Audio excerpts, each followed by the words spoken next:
Hallelujah, praise the Lord. कितने लोगों को अच्छा लग रहा है? परमेश्वर की हुजूरी हमेशा हमें एक ऐसी जगह पे ले जाती है जहां पर हम फिजिकली नहीं होते हैं पर स्पिरिचुअली उस जगह पे पहुंच जाते हैं। हालेलुया। आज परमेश्वर के कलाम से मैं कुछ आपके बीच में बांटना चाहूँगा। और हम जब इस गीत को गा रहे थे तो प्लान नहीं था कुछ कि ये वाला आज की संडे मैं प्रीच करूँगा और ये गाना होगा, बट परमेश्वर का धन्यवाद देते हैं कि ये मौका मिला। और आज हम एक चीज़ के बारे में बात करेंगे और आज की प्रीचिंग का टॉपिक जो है वो है कौन बोला। बोलिए मेरे पीछे, कौन बोला। वैसे हम हिंदी में बोल सकते हैं बट मराठी में ज़्यादा अच्छा लगता है। मराठी लैंग्वेज में हिंदी में बोल सकते हैं किसने बोला, बट मज़ा आता है कौन बोला। बोलिए, ज़ोर से बोलिए। और अगर आप ऑनलाइन देख रहे हैं तो चैट में लिख सकते हैं कौन बोला। आज हम लोग कुछ बात करेंगे। आप लोगों ने उड़ाऊ पुत्र के बारे में सुना होगा, जो अपने घर से भाग गया था और दूर देश में जाकर अपनी सारी धन संपत्ति उड़ा दी थी। तो आज हम उसी स्टोरी के बारे में सीखेंगे, जो कि आपको मिलेगा लूका 15 अध्याय और उसकी 11वीं आयत से। अपने बाइबल अगर आप लाए हैं तो खोल सकते हैं, अगर आपके फ़ोन में बाइबल है तो उसे खोल सकते हैं। अगर आपके पास बाइबल नहीं है तो आप मीटिंग के बाद हमसे मिल सकते हैं, हम आपको बाइबल ला के देंगे।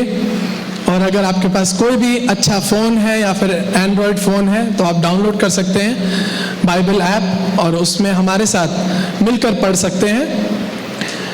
लूका 15 अध्याय उसी 11वीं आयत से इस प्रकार लिखा है, किसी मनुष्य के 2 पुत्र थे। किसी मनुष्य के 2 पुत्र थे। 12वीं आयत, उनमें से छोटे ने पिता से कहा, हे पिता, संपत्ति में से जो भाग मेरा है वो मुझे दे दीजिए। उसने उनको अपनी संपत्ति बांट दी। यहां पे हम पढ़ते हैं कि उसने अपनी संपत्ति उनको बांट दी। छोटे वाले ने मांगा था ना? अगर छोटे वाले ने मांगा था तो हाथ खड़ा करें, बताएं मुझे अगर आपने बाइबल अभी पढ़ा मेरे साथ। छोटे वाले ने मांगा था, पर क्या हुआ? पिता ने अपनी संपत्ति दोनों में बांट दी। यहां पे लिखा है कि उसने उनको संपत्ति बांट दी। इसलिए मतलब दोनों पुत्रों को संपत्ति का हिस्सा मिल चुका था। और उस जमाने में ऐसा होता था कि इक्वली नहीं बढ़ता था। जो बड़ा होता था उसको ज्यादा हिस्सा मिलता था और जो छोटा होता था उसे कम हिस्सा मिलता था। तो दोनों को अपनी संपत्ति मिल चुकी है। इतना क्लियर है? फिर ज्यादातर जो टीचिंग है वो सिर्फ इस बारे में बात करती हैं कि छोटा बेटा घर से भाग गया और उसने गलती करी और ये करा और वो खो गया। पर मुझे तो ऐसा लगता है यहाँ पर घर में बैठा बड़ा बेटा भी घर में बैठे बैठे खो गया। अपनी संपत्ति लेकर उसने दोनों को बांट दी। फिर 13 आयत से पढ़ेंगे, बहुत दिन ना बीते थे कि छोटा पुत्र सब इकट्ठा करके दूर देश को चला गया और वहां कुकर्म में अपनी संपत्ति उड़ा दी सारी संपत्ति। फिर क्या हुआ? 14 आयत, जब वहां सब कुछ खर्च कर चुका तो उस देश में बड़ा अकाल पड़ा और वह कंगाल हो गया। स्टोरी यहां से चेंज होती है कि वहां पर वो सब कुछ खर्च कर चुका था और तब तक उसके दोस्त उसके साथ रहे होंगे जिन्होंने उसके साथ खूब मजा करा होगा और उसकी संपत्ति उसके साथ उड़ाई होगी, उसको खर्च करवाया होगा। अरे यार चल, आज पार्टी करने चलते हैं, आज ये करने चलते हैं, वो करने चलते हैं। और फिर बड़ा अकाल पड़ा और वह कंगाल हो गया। फिर 15वीं आयत से, इसलिए वह उस देश के निवासियों में से एक के यहाँ जा पड़ा। उसने उसे अपने खेतों में सूअर चराने के लिए भेजा, और वह चाहता था कि उन फलियों से जिन्हें सूअर खाते हैं अपना पेट भरे, और उसे कोई कुछ नहीं देता था, कुछ नहीं देता था। They did not give him anything. English में लिखा है no one gave him anything. क्योंकि लोग जो होते हैं वो आपके साथ तब तक अच्छे रहेंगे जब तक आप उनके साथ अच्छे हैं। आज हमारे पास पैसा है तो लोग हमारे से दोस्ती रखते हैं, हमारे पास कुछ है, हमारे पास हैसियत है, हमारे पास औहदा है तो लोग हमारे दोस्त हैं। पर कई बार जब हमारे से ये सब चीज़ें खर्च हो जाती हैं, जब ये सब चीज़ें हम गंवा देते हैं, तब वो हमारी दोस्त नहीं रहते, और तब उसे कोई कुछ नहीं देता था। जो फलियां सूअर खाते थे वो भी उसे नहीं मिलती थी। सोचिए कितनी बुरी हालत थी उसकी। और एक ज़माने का अमीर व्यक्ति था वो। हम लोग कई बार भूल जाते हैं कि लोग जो हैं अपने मोटिव से हमारे पास आते हैं। हम उनके लिए क्या कर सकते हैं, हम उनके लिए अच्छे क्यों हैं। और बहुत ही कम लोग होते हैं जो जेन्युइन कनेक्शन रखते हैं, जेन्युइन कनेक्शन, कि मुझे ये इंसान इसलिए पसंद है, मैं इस इंसान से इसलिए बातें कर रहा हूँ, इस मनुष्य से इसलिए दोस्ती रख रहा हूँ क्योंकि ये बहुत अच्छा मनुष्य है। पर आजकल हमें ये सुनने को नहीं मिलता है। अंबानी के कितने दोस्त होंगे, बहुत होंगे, पर अगर अंबानी गरीब होगा तो उसके कितने दोस्त होंगे। यह आपके सोचने के लिए है। वैसा ही इस व्यक्ति के साथ भी हुआ उस जमाने में। जब वो सब खर्च कर चुका था, उसके दोस्त भी उसे छोड़ के चले गए। हमें समझने की जरूरत है, हमारी जो हैसियत है उसके हिसाब से हमें दोस्त नहीं बनाने चाहिए।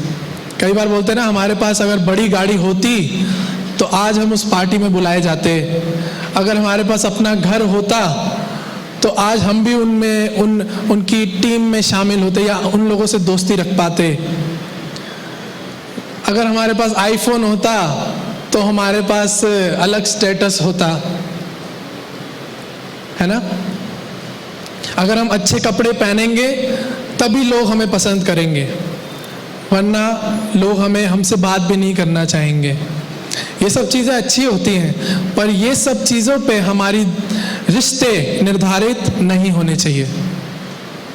हमारे रिश्ते हमारे एटीट्यूड पे, हमारे व्यक्तित्व पे निर्धारित होने चाहिए कि हम कौन हैं। फिर हम आगे पढ़ते हैं कि 15वीं आयत में उसे कोई कुछ नहीं देता था। बोलिए, कुछ नहीं देता था। चैट में लिख सकते हैं आप, ऑनलाइन जो लोग देख रहे हैं, कोई कुछ नहीं देता था। क्या हम अपनी जिंदगी के इस पॉइंट पे आ गए हैं जब कोई हमें कुछ नहीं दे रहा है? कोई अब हमें बोलना, अब लोगों ने बंद कर दिया है कि आप अच्छे लगते हो। लोगों ने बंद कर दिया है बोलना कि आप बहुत अच्छे हो, आपकी फ़ोटोज़ बहुत अच्छी आती हैं। लोग फेसबुक पे फ़ोटोज़ क्यों डालते हैं, इंस्टाग्राम में पोस्ट क्यों डालते हैं, बताइए।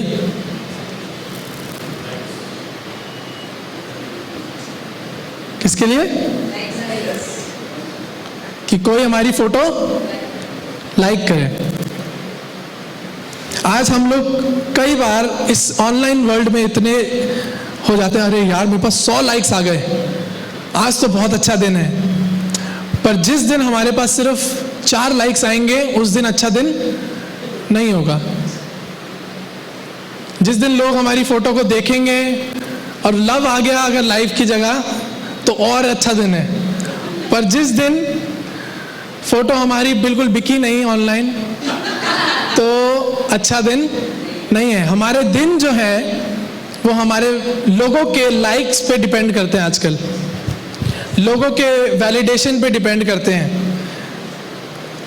और परमेश्वर कई बार हमें अकेला कर देता है हमें एक ऐसे पॉइंट पे ले आता है जब हमें परमेश्वर के अलावा किसी की ज़रूरत ना हो।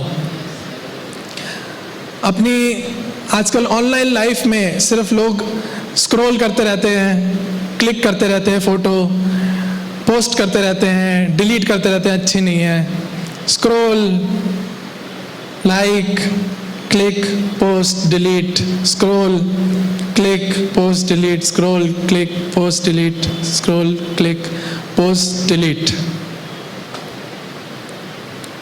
और इसी में सब। और इसी तरीके से उस बेटे को भी कोई कुछ नहीं देता था। अब उसके पास कोई दोस्त नहीं आ रहे हैं पूछने कि आप कैसे हो, आपने खाना खाया, आप क्या हमारे साथ पार्टी में चलोगे, क्या आप सही से हो, आपके पास कपड़े हैं, आप कहाँ रह रहे हो। अब कोई आपसे कुछ नहीं पूछ रहा, क्योंकि अब हमारा सारा संपत्ति खर्च हो चुका है। हालेलुया।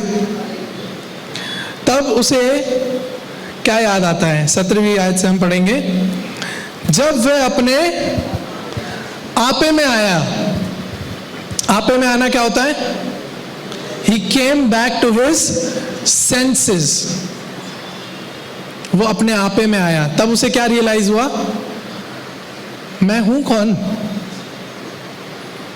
मैं हूं कौन? मैं राजा का बच्चा हूं। मेरे पिता के घर में बहुत से नौकर चाकर हैं, बहुत सी चीजें हैं, और मैं यहाँ पर सुअरों की फली खाने के लिए तरस रहा हूं। जब वह अपने आपे में आया तब कहने लगा, मेरे पिता के कितने ही मजदूरों को भोजन से अधिक रोटी मिलती है और मैं यहाँ भूखा मर रहा हूँ। अब मैं उठकर अपने पिता के पास जाऊंगा और उससे कहूंगा कि पिताजी, मैंने स्वर्ग के विरोध में और तेरी दृष्टि में पाप किया है, अब इस योग्य नहीं रहा कि तेरा पुत्र कहलाऊं। क्यों? अब वो पुत्र नहीं था क्या? वो अपने पिता के पास क्यों जा रहा था? क्योंकि उसके पिता के पास वो वापस जाकर वो प्यार जो उसे नहीं मिल रहा था, भोजन उसको नहीं मिल रहा था, उसको वो आराम नहीं मिल रहा था, उसे वो अपनापन नहीं मिल रहा था, तो वो अपने पिता को याद करता है अब, जब उसे ये सब चीज़ें नहीं मिल रही हैं। कई बार जब हम लोग अपनी ज़िंदगी में कुछ मिसिंग रखते हैं, जब हमारी ज़िंदगी में कुछ मिसिंग होता है, तब हम परमेश्वर को याद करते हैं। परमेश्वर पास करा देना, परमेश्वर मुझे ये गाड़ी चाहिए, परमेश्वर मैं बीमार हो गया, मुझे ठीक कर दीजिए। हम लोग कई बार परमेश्वर को याद ही इसलिए करते हैं क्योंकि हमें उससे कुछ चाहिए।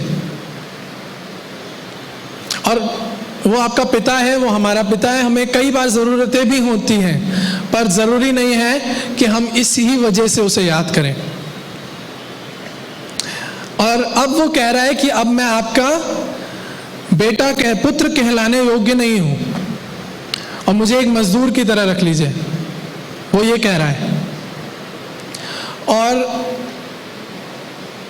बेटा अपना अगर पैसा खर्च कर दे तो क्या उसकी बेटा होने का दर्जा गिर जाता है, खत्म हो जाता है? नहीं।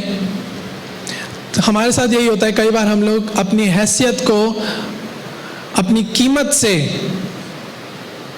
कंपेयर करते हैं कि अगर हमारे पास कुछ होगा तो हमारे पास अपना हैसियत है, अगर हमारे पास जेब में कुछ है तभी हम योग्य हैं लोगों के बीच में रहने के लिए, तभी लोग हमें इज्जत देंगे। जब हमारे पास कुछ होगा तभी हम कुछ हो सकते हैं, पर अब तो मेरे पास कुछ भी नहीं है, तो आप मुझे बेटा मत बोलो। सोचिए, आपको आपके मम्मी पापा ने कुछ पैसे दिए और आप बाहर जाके खर्च करके आ जाएं और फिर घर आके बोले अब मैं आपका बेटा नहीं हूँ, क्योंकि मैंने जो भी आपने मेरे को 500 रुपये दिए थे मैंने खर्च कर दिए, अब मेरे को आप अपना गुलाम की तरह, अपने नौकर की तरह घर में रख लीजिए। होता है क्या ऐसा? नहीं। इसी तरीके से जब वो घर पहुंचा तो उसने बोला कि मुझे मजदूर के समान रख ले, क्योंकि वो अपने ही सोच में अपना वो हक खो चुका था। हम तो कुछ भी नहीं है, हमारी तो कुछ औकात ही नहीं है, अब तो सब कुछ लूट चुका है, अब तो हम बेकार हैं, हम तो कुछ भी नहीं है, हम तो चींटी के समान है, हम तो कुछ भी नहीं है, तो बड़े बड़े लोग हैं, सबके पास इतना पैसा है, हम तो उनके सामने कुछ भी नहीं है, हमारे पास तो बाइक भी नहीं है, हमारे तो साइकिल भी नहीं है, हम पैदल जाते हैं, हम तो कुछ भी नहीं है। और ऐसी मेंटालिटी जो है वो हमें और नीचे गिराती रहती है, और नीचे गिराती रहती है। और जब हमें पता चलता है कि हमारे पास एक बाप है, तब हम उसके पास जाते हैं। और फिर 20वीं आयत से, लूका 15 में पढ़ रहे हैं हम, लूका 15 और उसकी 20वीं आयत से पढ़ेंगे। तब वह उठकर अपने पिता के पास चला, और अभी दूर ही था कि उसके पिता ने उसे देखकर तरस खाया और दौड़कर उसे गले लगाया और बहुत चूमा। वो जो प्रैक्टिस करके आया था, मैं उसे बोलूँगा मैं अब आपका मजदूर हूँ और अब मैं बेटा नहीं हूँ, वो उसे बोलने का मौका ही नहीं मिला। और पिता ने क्या देखा? पिता ने देखा कि वो गलतियां करके आया है, या पिता ने देखा उसने क्या निर्णय लिए थे, या पिता ने देखा उसके बचकानेपन को, या पिता ने देखा उसके मूर्खता को, या पिता ने उसके पाप को देखा। क्या लिखा है? अभी वो दूर ही था कि पिता ने उसे देखकर तरस खाया। दूर ही था तो इसका मतलब है कि वो अपने बालकनी में खड़ा होगा और वो दूर से देख रहा होगा किसी दिन मेरा बेटा आएगा, और वो वेट कर रहा होगा अपने बेटे का। और उसने दूर से ही देखा, उसने उसकी गलतियों को नहीं देखा, उसने निर्णय को नहीं देखा, उसकी मूर्खता को नहीं देखा, उसके पाप को नहीं देखा, उसके फटे कपड़ों को नहीं देखा, पर उसने बेटा देखा। हालेलुया, बोलिए, उसने बेटा देखा। आज हमें ये समझने की जरूरत है, चाहे हम जितनी गलती कर लें, जितने हम लोग मूर्खता कर लें, जितने पाप हम कर लें, अगर हम माफ़ी मांगने के लिए अपने परमेश्वर के तरफ आएंगे तो वो अपना बेटा ही देखेगा। हालेलुया, वो एक पापी नहीं देखेगा, वो एक लड़के को नहीं देखेगा जिसने अपनी सारी धन संपत्ति उड़ा दी, वो अपने बेटे को देखेगा। हालेलुया। और इससे पहले कि वो कुछ भी कहता, पिता ने उसको गले लगा लिया। उसको कुछ कहने की भी जरूरत नहीं थी, वो सिर्फ अपने दिल को तैयार करके लेके आया था कि मेरा दिल माफी मांगने के लिए तैयार है। आजकल सीन तो यही है कि माफी नहीं मांगना चाह रहे। मैंने क्या गलती करी है? मैं कुछ गलत करता ही नहीं हूं, मेरे तो खून में ही नहीं है गलती करना। पर अगर आप बाइबल खोल के पहले पन्ने से स्टार्ट करेंगे तो आपको इंसान की गलती ही गलती दिखेगी। जो पहला इंसान था इस दुनिया का, उसने तक गलती करी थी। आप कैसे सोच सकते हैं कि करोड़ों साल बाद आप एक अनोखे पैदा हुए हैं जो गलती नहीं करता? हमारी गलती क्या है? हम कभी गलती करते ही नहीं है, हमारे तो खून में ही नहीं है ये। हम तो जो करते हैं वो सही करते हैं, इसलिए एग्जाम में भी हमारे 100 में से 200 नंबर आते हैं, क्योंकि हम कभी गलती करते ही नहीं है। नो चांस, गलती करने का हम स्कोप ही नहीं रखते।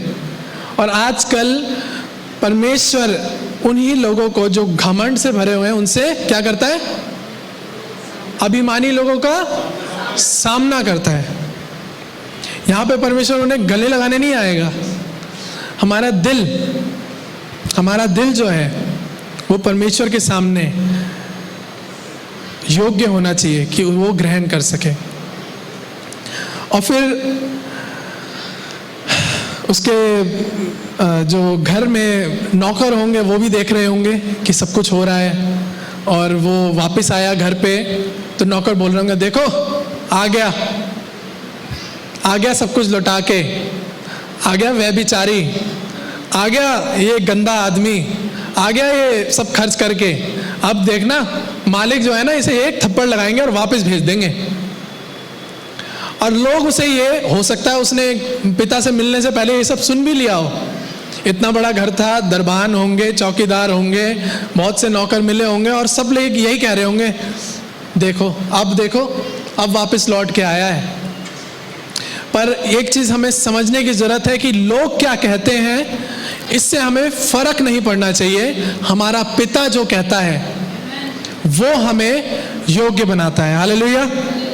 हमारा पिता कहता है कि तू मेरा बेटा है, तू अच्छा है, तू प्यारा है, मैं तुझसे प्यार करता हूं। और लोग क्या कह रहे हैं, देखो आ गया पापी, इसको शर्म नहीं आई कि ये वापस घर लौट के आया है। और इसी वजह से आज जब लोग हमें कुछ कहते हैं तो हम उनकी मानने लगते हैं। इसीलिए आज हमें बोलने की जरूरत है, कौन बोला? आज हमें बोलने की जरूरत है कि कौन बोला कि मैं पापी हूं, कौन बोला कि मैं मूर्ख हूं, कौन बोला कि मैं गरीब हूं, कौन बोला कि मैं व्यभिचारी हूं, क्योंकि मेरे पिता ने मुझे बोला है कि मैं उसका बेटा हूं। हालेलुया। परमेश्वर हमसे प्यार करता है। हमारी गलतियों के बाद, गलतियां करना इंसान की रग रग में होता है, पर माफी मांगना परमेश्वर के सामने ग्रहण योग्य होता है। हालेलुया। और वो अपने बेटे को हमेशा अपने घर में गले लगाकर, चूम कर उसको वापस आने का मौका देता है। हर बार, हर बार, बोलिए हर बार, हर बार। और आपको पता है परमेश्वर क्या कहता है, हम कौन है? आपको ये तो पता होगा कि लोग आपके बारे में क्या कहते हैं, बहुत सी गंदी बातें बोलते होंगे, बहुत सी चीजें बोलते होंगे। परमेश्वर एक बात हमारे बारे में कहता है जो आपकी मिलेगी, पहला पत्रस उसकी दूसरा अध्याय और उसकी 9वीं आयत में। अपने ऊपर हाथ रखिए, अपने दिल पे हाथ रखिए और सोचिए कि परमेश्वर ने आपको ये कहा है, पर तुम एक चुना हुआ वंश, राजपद अधिकारी, याजकों का समाज और पवित्र लोग और परमेश्वर की निज प्रजा हो, इसलिए कि जिसने तुम्हें अंधकार में से अपनी अद्भुत ज्योति में बुलाया है उसका गुण प्रकट करो। हालेलुया। हम पता कौन है? हम चुना हुआ वंश हैं, हम राजपद अधिकारी हैं, हम याजकों का समाज हैं, हम पवित्र लोग हैं, उसकी निज प्रजा हैं और उसके बच्चे हैं। हालेलुया। लोग क्या कहते हैं उससे फर्क नहीं पड़ता, जो वो बोलता है हमारे बारे में वो मैटर करता है। हालेलुया। अब हम बड़े वाले बेटे के बारे में बात करते हैं। बड़ा बेटा जो था वो घर में बैठे बैठे खो चुका था और उसके बारे में हम पढ़ेंगे 25वीं आयत से। परंतु उसका बड़ा पुत्र खेत में था। जब वो आते हुए घर के निकट पहुंचा तो उसने गाने बजाने और नाचने का शब्द सुना। अतः उसने उसके एक दास से को बुलाकर पूछा, ये क्या हो रहा है? उसने उससे कहा, तेरा भाई आया है और तेरे पिता ने तैयार किया हुआ पशु कटवाया है और इसलिए कि उसे भला चंगा पाया। यह सुनकर वह क्रोध से भर गया और भीतर जाना ना चाहा, परंतु उसका पिता बाहर आकर उससे मनाने आया। अपना छोटा भाई घर पे आया है और उसको गुस्सा आ रहा है। घर में पार्टी हो रही है और उसे गुस्सा आ रहा है, वो खुश नहीं है। क्यों? क्यों खुश नहीं है वो? क्योंकि वो खुद से ही खुश नहीं है। वो दूसरों की खुशी में इसलिए शामिल नहीं हो सकता क्योंकि वो खुद से ही खुश नहीं है। और उसको लोगों ने बताया है कि वो तो नौकर है, उसके घर में रहकर लोगों ने उसे बताया कि तू तो अपने पिता के लिए काम करता है इतने सालों से, देख तेरा भाई जो है वो ऐश कर रहा है बाहर, और देख तू घर में बैठा हुआ है, क्या कर रहा है तू घर में बैठ के। और वो अपने आप को ही एक दास समझता था अपने घर में रहकर ही। जब छोटा बेटा था तो वो तो कह रहा था कि मुझे दास के समान रख लो, मजदूर के समान रख लो, पर बड़ा बेटा ऑलरेडी मजदूर के समान ही रह रहा था अपने ही पिता के घर में। और उसको अपने छोटे भाई पर इसलिए गुस्सा आ रहा था क्योंकि वो खुद से ही खुश नहीं था। आज इस जमाने में कई लोग खुद से खुश नहीं हैं, अपने आप से नफरत करते हैं। मैं ऐसा क्यों, मैं लाइफ में कुछ नहीं कर पाया, मैं ये नहीं कर पाया, मैं वो नहीं कर पाया। और इसी वजह से आज आप देखते हैं डिप्रेशन के इतने केसेस हम लोग सुनते हैं। लोगों ने खुदकुशी कर ली, लोगों ने फांसी लगा ली, अपने आप से इतना नफरत करते हैं कि वो एक पल और जीना नहीं चाहते। और यही उस जमाने में इस व्यक्ति का भी हाल था। वो खुद से ही खुश नहीं था अपने पिता के घर में रह के, जबकि उसके पास संपत्ति थी, धन था, उसके पास सब कुछ जो आप सोच सकते हो सब कुछ था उसके पास, पर वो खुद से खुश नहीं था और वो घर में रहकर भी मजदूर की तरह रहता था। फिर उसका पिता उसको मनाने के लिए बाहर आता है और 31वीं आयत पढ़ेंगे।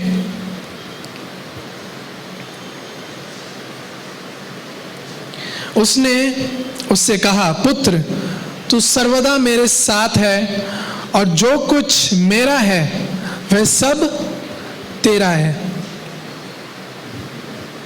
परंतु अब आनंद करना और मगन होना चाहिए।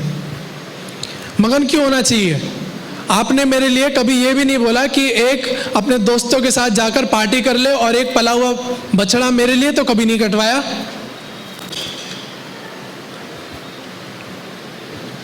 बोलिए अपना बकरा खुद खरीदो, बोलिए अपना बकरा खुद खरीदो। धन संपत्ति का दूसरा बड़ा हिस्सा उसके पास था, फिर भी वो अपने लिए एक बकरा नहीं खरीद पा रहा था, एक बछड़ा नहीं खरीद पा रहा था, अपने दोस्तों के साथ पार्टी नहीं कर पा रहा था, इतनी धन संपत्ति होने के बावजूद। क्यों? उसकी जो सोच थी वो मजदूर की थी। आज हमें जानने की जरूरत है कि हमारी सोच जो है वो मजदूर वाली है या बेटे वाली है। कई बार तो ये दिक्कत होती है कि कोई हमें नहीं बोलता है कि हम उसे बोल सकें कि तू कैसे बोल रहा है मुझे, मैं परमेश्वर का पुत्र हूं।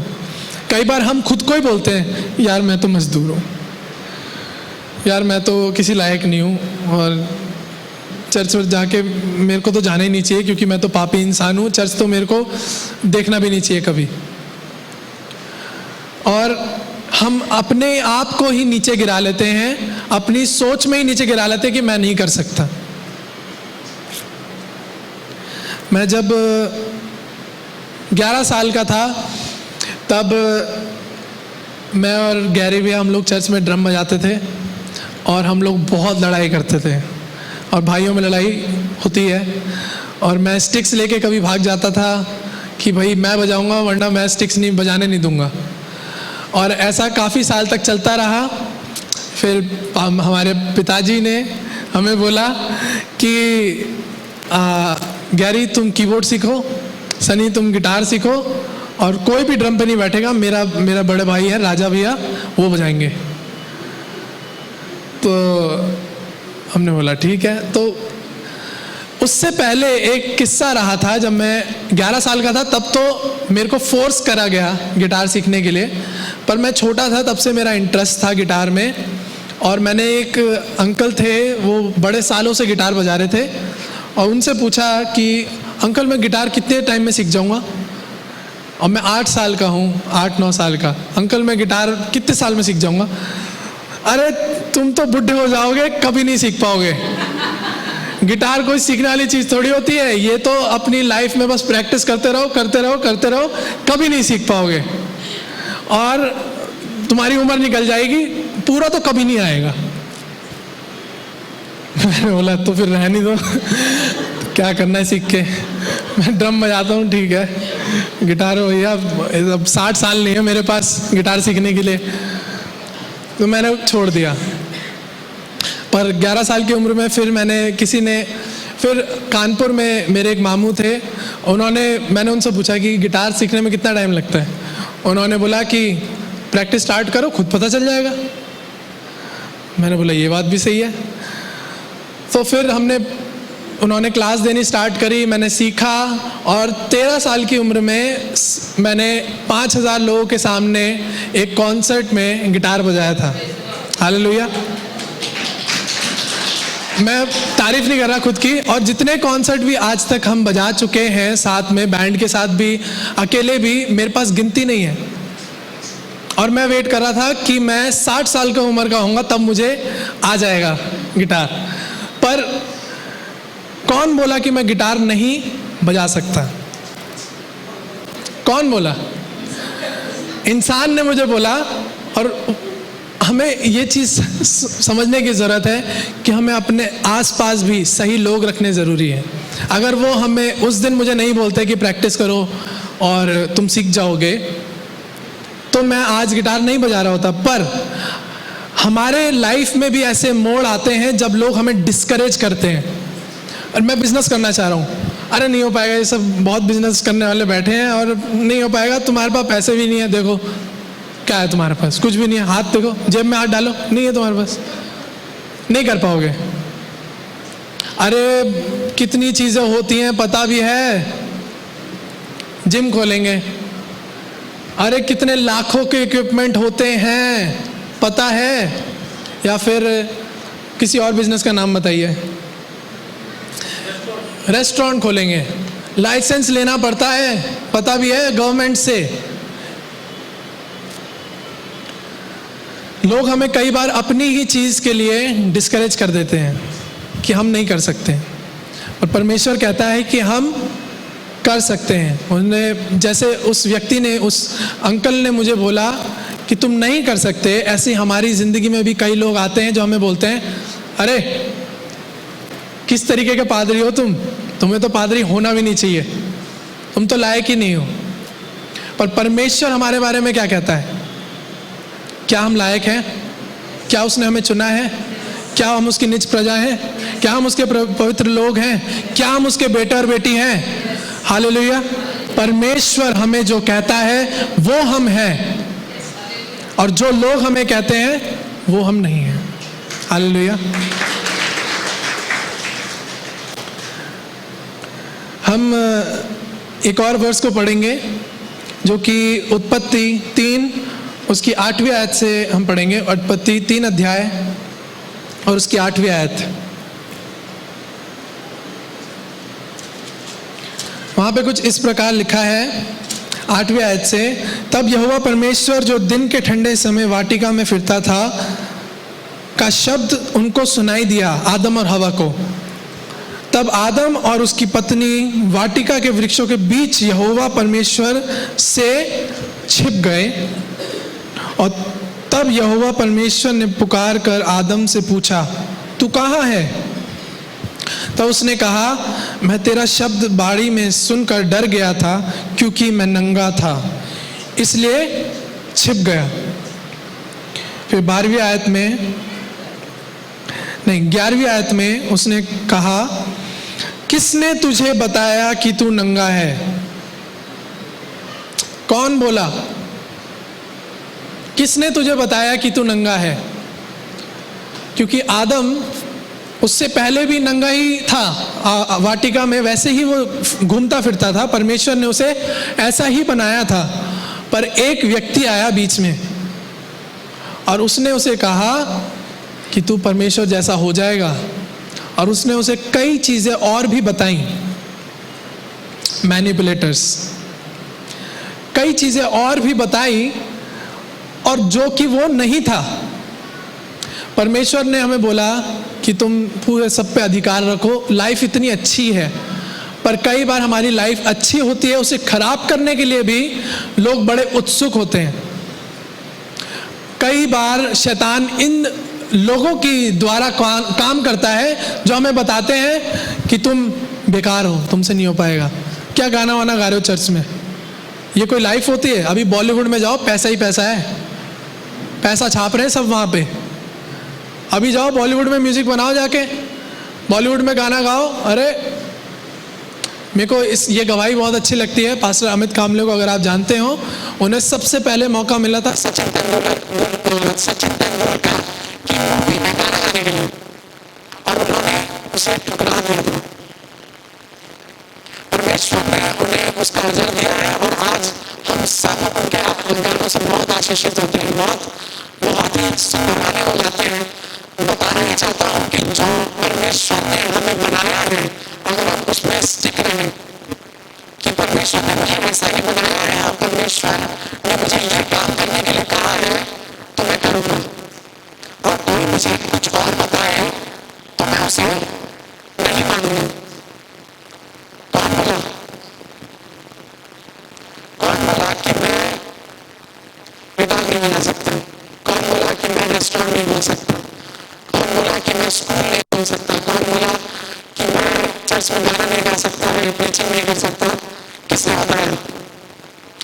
आज हमारे पास ये समय है कि हम बोल सके कि परमेश्वर ने मुझे जो बनाया है वो मैं हूँ। हालेलुया। आइए जोर से बोले कि जो परमेश्वर कहता है वो मैं हूँ, जो परमेश्वर कहता है वो मैं हूँ, जो दुनिया कहती है वो मैं नहीं हूँ। हालेलुया। विरोधी आएंगे, बहुत से तकलीफें आएंगी, पर परमेश्वर हमारे साथ है। हालेलुया। एक आखिरी आयत पढ़ा कर हम आगे बढ़ेंगे। मत्ती 5 और उसके 11वें आयत से हम पढ़ रहे हैं, और वहां पे कुछ इस प्रकार लिखा है, धन्य हो तुम जब मनुष्य मेरे कारण तुम्हारी निंदा करें। हालेलुया। और सताए और झूठ बोल बोल कर तुम्हारे विरोध में सब प्रकार की बुरी बातें करें। तब क्या होना? आनंदित और मगन होना। लोग हमें गाली दे रहे हैं, लोग हमें बुरा बुरा बोल रहे हैं, पर हमें फर्क नहीं पड़ रहा है। क्यों? क्योंकि परमेश्वर हमको क्या बोल रहा है, हम उस पर फोकस रखें। अपनी निगाहें हमने परमेश्वर की ओर लगा रखी हैं, और परमेश्वर हमें बोल रहा है कि तुम मेरे पीछे चलते रहो, सब कुछ ठीक हो जाएगा, और तुम्हें जो मैं बोल रहा हूं वो करो। आनंदित और मगन होना। मैं आपको ये बताना चाहता हूं कि लाइफ में बहुत से लोग आएंगे जो आपको सताएंगे, झूठ बोल बोल कर तुम्हारे विरोध में सब प्रकार की बुरी बातें करेंगे। पर परमेश्वर हमारे बारे में क्या कहता है? हालेलुया। हमें अपने दिल को नम्र करने की ज़रूरत है, अपने आप को हम्बल करने की ज़रूरत है कि हम उस पर ध्यान लगा सकें जो परमेश्वर कहता है मैं हूँ। हम लोग वो दुआ करते हैं ना कई बार, जो वो कहता है वो मैं हूँ, जो वो कहता है वो मेरे पास है। हालेलुया। परमेश्वर हमारी लाइफ का एपिसेंटर होना चाहिए। हमारी लाइफ परमेश्वर के चारों ओर घूमनी चाहिए। हमारी लाइफ के चारों ओर परमेश्वर नहीं घूमेगा। परमेश्वर ने बोला मैं जगत की ज्योति हूँ, और सूरज के ही चारों ओर सारे प्लैनेट्स घूमते हैं। हमारी लाइफ भी परमेश्वर जगत की ज्योति है, हमारी लाइफ भी उसके चारों ओर घूमनी चाहिए। हालेलुया। परमेश्वर ने बोला है कि मैं उसका बेटा हूँ, वो मैं हूँ। हालेलुया। इसलिए इसी के मत्ती 5 उसकी 3री आयत में लिखा है, धन्य है वे जो मन के दीन है, क्योंकि स्वर्ग का राज्य उन्हीं का है। Hallelujah. The kingdom of heaven belongs to the people who are poor in spirit. अपने मन में जब हम अपने आप में हम्बलनेस रखेंगे, दीनता रखेंगे, अपने आप को, हाँ लोग गाली दे रहे हैं, अरे छोड़ो कोई बात नहीं, कोई बात नहीं, क्योंकि मैं जानता हूं सच्चाई क्या है। कोई आकर अगर सुनीता आंटी आपको बोले कि आपको खाना बनाना नहीं आता, तो ये सच है कि झूठ है? हम सभी को पता है, हम सब ने खाना खाया है उनके हाथ का। कोई आके पास्टर अजय को बोले आपको प्रीच करना नहीं आता क्या, तो इससे हमें फर्क पड़ना चाहिए? कोई मुझे आके बोले तुझे गिटार बजाना नहीं आता, बिल्कुल नहीं आता मुझे, पर मैं जानता हूं कि परमेश्वर ने जो सच्चाई मेरी जिंदगी में रखी है वो हमेशा पूरी होगी। हालेलुया। दो तरीके की चीजें होती हैं, सच और झूठ। आपको हमारी लाइफ में पवित्र आत्मा की गाइडेंस से और परमेश्वर की मदद से हमें ये पता लगाना है कि कौन सच कह रहा है हमसे और कौन झूठ बोल रहा है। जेन्युइन लोग भी होते हैं। आज के ज़माने में आइडेंटिटी क्राइसिस है, लोग जानते नहीं हैं कि वो कौन है। आइडेंटिटी क्राइसिस है। सिर्फ दुनिया में नहीं कह रहा मैं, चर्च में भी लोग ये सोचते हैं हम हैं ही क्या, हम चर्च में आते हैं, हम हैं ही क्या, हमको तो कोई वक़्त भी नहीं रखता कोई। हम लोगों को जानने की ज़रूरत है कि सब परमेश्वर के शरीर का, परमेश्वर के एक बॉडी का हिस्सा है, बॉडी ऑफ क्राइस्ट का हम सब लोग हिस्सा हैं और सबके अलग अलग काम होते हैं। हमें अपनी आइडेंटिटी समझने की ज़रूरत है। आधार कार्ड होता है ना हमारे पास, वो हमें क्या बताता है, हमारा नाम क्या है, हम कहाँ रहते हैं, हमारी एज क्या है, पर हमें कौन बताएगा कि हम कौन है? जिसने आपको बनाया है वही आपको बता सकता है कि आप कौन है। हालेलुया। परमेश्वर ने आपको अपने हाथों से बनाया है। हालेलुया। उसने हम सब के अंदर गुण रखे हैं, उसने हम सब के अंदर अच्छी बातें रखी हैं, हम उसकी निज प्रजा हैं। उसने हमें इस दुनिया में रखा है उसके उद्देश्य को पूरा करने के लिए। मुझे ये आयत बहुत अच्छी लगती है, धन्य है वे जो मन के दीन है, क्योंकि स्वर्ग का राज्य उन्हीं का है। कितने लोग परमेश्वर के राज्य में प्रवेश करना चाहते हैं? हालेलुया। आइए अपनी आंखों को बंद करें और हम प्रार्थना में आगे चलेंगे। परमेश्वर हम धन्यवाद देते हैं आज के सुंदर दिन के लिए परमेश्वर, जब हमने सीखा कि परमेश्वर हम तेरे बेटे और बेटियां हैं। परमेश्वर तूने हमें बनाया है, तूने हमें रचा है और तूने हमें बहुत अच्छा बनाया है। परमेश्वर हमारी मदद कर कि हम अपने ध्यान को लोगों की बातों से हटा सकें, संसार की बातों से हटा सकें, दुष्ट जो हमें बता रहा है उससे हम अपने ध्यान को हटा सकें, ताकि हम तुझ पर फोकस कर सकें, हम तुझ पर अपना ध्यान लगा सकें। चाहते हैं परमेश्वर आज की सुबह जब जितने लोग यहाँ बैठे हैं और जितने लोग आज ऑनलाइन हमें सुन रहे हैं, परमेश्वर चाहते हैं परमेश्वर आज उन्हें अपनी आइडेंटिटी इन क्राइस्ट पता चल सके कि उनका परमेश्वर में क्या उद्देश्य है। परमेश्वर हम चाहते हैं तू हमें संभाले रख और हमारे को अपने में बढ़ा, तेरी बातों में हमारे रिश्ते को और मजबूत कर। परमेश्वर चाहते हैं परमेश्वर जितने लोग सुन रहे हैं आज हम मिलकर तेरे पास आ सकें और कह सकें परमेश्वर मुझसे गलती हुई है, मैं अपनी गलती मानने को तैयार हूँ। और परमेश्वर आज हम तेरे बेटे और बेटी बनकर इस जगह से जा सकें। चाहते परमेश्वर हम तेरे बेटे हैं और तेरी बेटियां हैं, हमें तूने हमेशा प्यार से गले लगाया है और चाहते हैं परमेश्वर आगे भी हम तेरे में आगे बढ़ सकें और इस दुनिया में रहकर परमेश्वर के राज्य को फैला सकें और तेरे कल्चर को अपनी लाइफ में इम्प्लीमेंट कर सकें। सब कुछ आपके हाथ में सौंपते हैं, मांगते हैं अपने उद्धारकर्ता प्रभु यीशु मसीह के नाम से, आमीन।